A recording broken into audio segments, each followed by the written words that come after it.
നമസ്കാരം. ഇറാൻ ആണവായുധങ്ങൾ നിർമ്മിക്കുന്നുണ്ടോ ഇല്ലയോ എന്നുള്ള കാര്യം ഇനിയും വ്യക്തമല്ല. അമേരിക്ക ഉൾപ്പെടെയുള്ള രാജ്യങ്ങൾ പറയുന്നത് അമേരിക്ക ആണവായുധങ്ങൾ നിർമ്മിക്കുന്നു എന്ന് തന്നെയാണ്.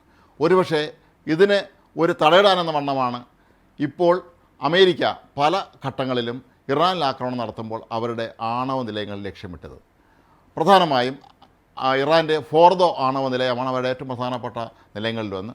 അവിടേക്ക് അത് ശക്തമായ തോതിലുള്ള ആക്രമണം നടത്തിയിരുന്നു. എന്നാൽ ഇപ്പോൾ ഒരു ഞെട്ടിക്കുന്ന വിവരമാണ് ഇസ്രായേൽ ചാരസംഘടനയായ മൊസാദിൻ്റെ മുൻ തലവനായ യോസി കോഹൻ പുറത്തുവിട്ടിരിക്കുന്നത്. കോഹൻ പറയുന്നതനുസരിച്ചാണെങ്കിൽ ഇറാൻ്റെ ആണവ നിലയങ്ങളെക്കുറിച്ചുള്ള കൃത്യമായ എല്ലാ വിവരങ്ങളും തങ്ങളുടെ കൈവശം, അതായത് മൊസാദിൻ്റെ കൈവശം ഉണ്ടായിരുന്നു എന്നാണ്. മൊസാദിൻ്റെ ഏജൻറ്റന്മാർ ഈ ആണവ നിലയങ്ങളിൽ പലതവണ കയറി ഇറങ്ങി എന്നാണ് അദ്ദേഹം പറയുന്നത്. ഈ കയറി ഇറങ്ങി എന്ന് പറയുമ്പോൾ നേരിട്ട് അവിടെ ചെന്നതാണോ അതോ മറ്റേതെങ്കിലും ദൂരനിയന്ത്രിത വസ്തുക്കൾ ഉപയോഗിച്ചുകൊണ്ടുള്ള കൃത്യമായ നിരീക്ഷണത്തിലൂടെ അതിന് വിശദാംശങ്ങൾ അവർ പിടിച്ചെടുത്തതാണോ എന്നുള്ള കാര്യം ഇപ്പോഴും വ്യക്തമല്ല. അദ്ദേഹം പറഞ്ഞത് മൊസാദ് അവിടെ പലതവണ കയറി ഇറങ്ങിയെന്നാണ്.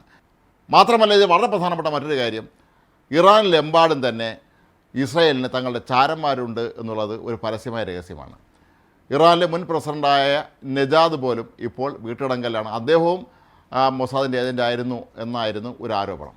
അത് സത്യമാണെങ്കിലും അല്ലെങ്കിലും ഇസ്രായേലിനെ സംബന്ധിച്ചിടത്തോളം അവർക്ക് ഈ ആണവ നിലയം, ഫോർദോ ആണവ നിലയം തകർക്കാൻ ആവശ്യമായ എല്ലാ സംവിധാനങ്ങളും തങ്ങളുടെ കൈവശമുണ്ട് എന്നാണ് ഇപ്പോഴും അവർ അവകാശപ്പെടുന്നത്. അത് സത്യവുമാണ്.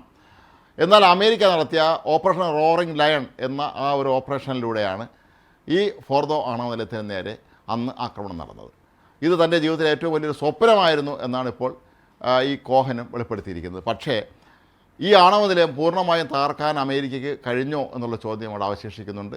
ഇപ്പോഴും ഇറാൻ പറയുന്നത് ഈ പർവ്വതനിരകൾ സ്ഥിതി ചെയ്യുന്ന ഫോർദോ ആണവ നിലയത്തിലെ പുറം ഭാഗത്തുള്ള ചില കെട്ടിടങ്ങൾക്ക് മാത്രമാണ് നേരിയ തോതിലുള്ള തകരാറുകൾ സംഭവിച്ചത് എന്നും തങ്ങളുടെ ആണവ സാമഗ്രികളെല്ലാം തന്നെ വളരെ നേരത്തെ തന്നെ സുരക്ഷിതമായ മറ്റു ചില സ്ഥലങ്ങളിലേക്ക് മാറ്റി കഴിഞ്ഞിരുന്നു എന്നുമാണ്. ഇറാൻ്റെ പ്രധാന ആണവ നിലകളൊക്കെ തന്നെ സ്ഥിതി ചെയ്യുന്നത് പല പർവ്വത നിരകളുടെയും അടുത്താണ്. അതിൻ്റെ അടിയിലാണ്. വളരെ സുരക്ഷിതമായിരിക്കാൻ വേണ്ടിയുള്ള എല്ലാ മാർഗ്ഗങ്ങളും ഇറാൻ വളരെ നേരത്തെ തന്നെ ഇതിനെ ചെയ്തിരുന്നു എന്നാണ് പറയുന്നത്. ഭൂമിക്കടിയിൽ വലിയ ആഴത്തിൽ നിർമ്മിച്ച ഭൂഗർഭ അറകളിലാണ് ഇവരുടെ ഈ ആണവ പരീക്ഷണങ്ങളും മറ്റും നടക്കുമായിരുന്നത് എന്നും പറയപ്പെടുന്നുണ്ട്.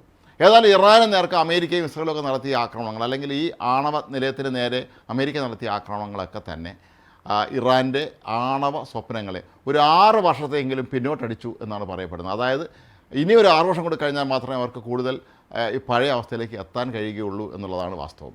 ഏതായാലും ഈ മൊസാദിൻ്റെ മുൻ മേധാവിയുടെ വാക്കുകൾ ഒരുപക്ഷേ ഇറാൻ തള്ളിക്കളയുമായിരിക്കും. ഇതൊക്കെ ഇസ്രായേലിൻ്റെ തട്ടിപ്പ് പരിപാടിയാണ് എന്നായിരിക്കും അവർ പറയുന്നത്. എങ്കിൽ പോലും ഈ ഫോർദോ എന്ന് പറയുന്ന അവരുടെ ഏറ്റവും പ്രധാനപ്പെട്ട ആണവ നിലയത്തിന് നേരെ ആക്രമണം ഉണ്ടായെന്നുള്ള കാര്യം അവർക്ക് ഇനി നിഷേധിക്കാൻ കഴിയാത്തൊരു കാര്യം തന്നെയാണ്. കാര്യം ഇത് ദൃശ്യങ്ങൾ പുറത്തു വന്നിട്ടുണ്ടായിരുന്നു. അതിനു മുമ്പ് അവിടെ നിന്നുള്ള നിരവധി വാഹനങ്ങളിലെ എന്തൊക്കെ സാധനങ്ങൾ കടത്തിക്കൊണ്ട് പോകുന്നതിൻ്റെ ദൃശ്യങ്ങളും പുറത്തു വിട്ടിരുന്നു. കാരണം ഇസ്രായേലിനെ സംബന്ധിച്ചിടത്തോളം അവരുടെ ചാര ഉപഗ്രഹങ്ങളും ഡ്രോണുകളുമൊക്കെ തന്നെ ഈ ഇറാൻ്റെ മുകളിൽ നിരവധിയായി ഉണ്ട്.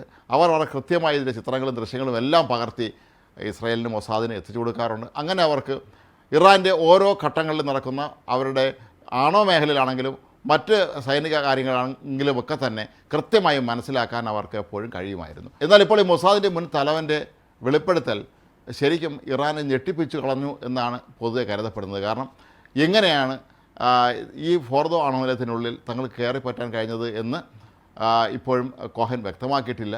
പക്ഷേ അങ്ങനെ സംഭവിച്ചിട്ടുണ്ട് എന്ന് തന്നെയാണ് ഇപ്പോഴും ഇറാൻ വിശ്വസിക്കുന്നത്. ഈയിടെയും ഇസ്രായേലിന് വേണ്ടി ചാരപ്പണി നടത്തിയ ചില ഇറാൻ പൗരന്മാരെ അവിടെ തൂക്കിലേറ്റിയിരുന്നു എന്നുള്ള കാര്യം നമ്മൾ ഈ അവസരത്തിൽ ഓർക്കേണ്ടതാണ്. ഒരുപക്ഷെ ഇവരുടെ ആണവ കേന്ദ്രത്തിലെ പ്രധാനപ്പെട്ട ശാസ്ത്രജ്ഞന്മാർ പോലും ഇസ്രായേലിൻ്റെ ചാരന്മാരായിരുന്നോ എന്ന് ഒരുപക്ഷെ ആർക്കറിയാം. കാരണം അത്രത്തോളം സമർത്ഥമായിട്ടാണ് ഒരു രാജ്യത്തെ പ്രസിഡൻറ്റിനെ പോലും ഒരുപക്ഷെ ചാരനാക്കി മാറ്റാനുള്ള കഴിവുള്ള ഒരു രാജ്യമാണ് ഇസ്രായേൽ. അതുപോലെ തന്നെ അവരുടെ ചാരസംഘടനയായ മൊസാദും. അസാധ്യമായ കാര്യങ്ങളെയൊക്കെ സാധ്യമാക്കുന്ന ഒരു വലിയ ചാരസംഘടന തന്നെയാണ് മൊസാദ്. അതുകൊണ്ട് തന്നെ ആ മൊസാദിൻ്റെ മുൻ തലവൻ പറഞ്ഞ ഈ കാര്യങ്ങൾ ഒരുപക്ഷെ ശരിയാണ് എന്ന് വരികയാണെങ്കിൽ അത് ഇറാനെ സംബന്ധിച്ചിടത്തോളം ഞെട്ടിപ്പിക്കുന്ന വാർത്തയാണ്. അവരുടെ നെഞ്ചിൽ തീകോരിയിടുന്ന വാർത്ത തന്നെയാണ് ഇപ്പോൾ പുറത്തു വന്നിരിക്കുന്നത്. തങ്ങളുടെ ആളുകൾ, തങ്ങളുടെ ഏജൻറ്റന്മാർ ഈ ഫോർദോ ആണവ നിലയത്തിൽ നിരവധി തവണ കയറി ഇറങ്ങി എന്ന് ഈ മുൻ മൊസാദ് മേധാവി പറയുമ്പോൾ അതിൽ ഒരുപക്ഷെ സത്യമുണ്ട് എന്ന് തന്നെയാണ് ലോകം കരുതുന്നത്.